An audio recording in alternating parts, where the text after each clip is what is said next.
Alright, I lied. You had to do something else to get all 386 Pokemon. You had to get Pokemon Emerald, the third in the trilogy of games for the third generation. I just had 3 threes in that sentence. Emerald was kind of like Crystal in that it didn't add too much and received some criticism for it. It was like a director's cut of Ruby and Sapphire, if you will. But it did take things that were improved upon in Fire Red and Leaf Green and put them into the Ruby and Sapphire game. Basically the game's the same, with some little additions. Ruby and Sapphire, basic main plot, basic main collection of Pokemon. They did have some different elements. There was like battle animations, like Pokemon Crystal. There was slight changes to the costumes of the characters, because apparently people care about that. There was a change in the plot, where it was a lot easier to get a Rayquaza. It was more featured in the plot.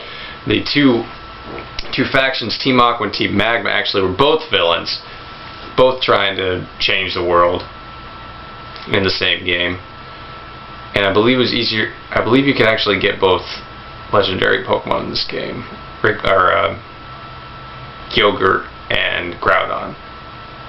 I didn't think you could do that in the last game. So there are a lot more. There are also a couple other legendaries where it's easier to find, and if you have different promotional items, which are basically you go to the Nintendo events, you can get Mew, Lugia, Ho-Oh. You can get a lot in this game. If you collect all Pokemon in the Hoenn Pokedex, the professor will give you one of the starters from the Gold and Silver games, which is one of the few ways you could get one of those without trading in those games and in the new generation, which is still a pain in the ass. Luckily I traded for them, so I have them all, but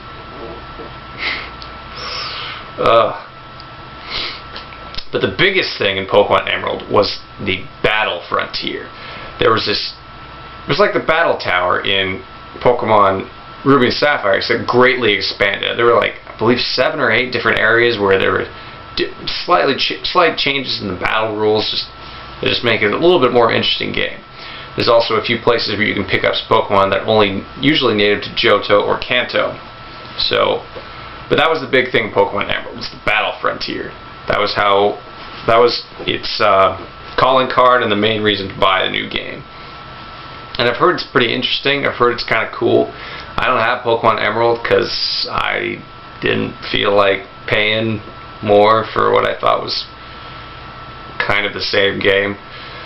This also came out in 2005, which was my freshman year of college, and believe me when I say it, other things to do.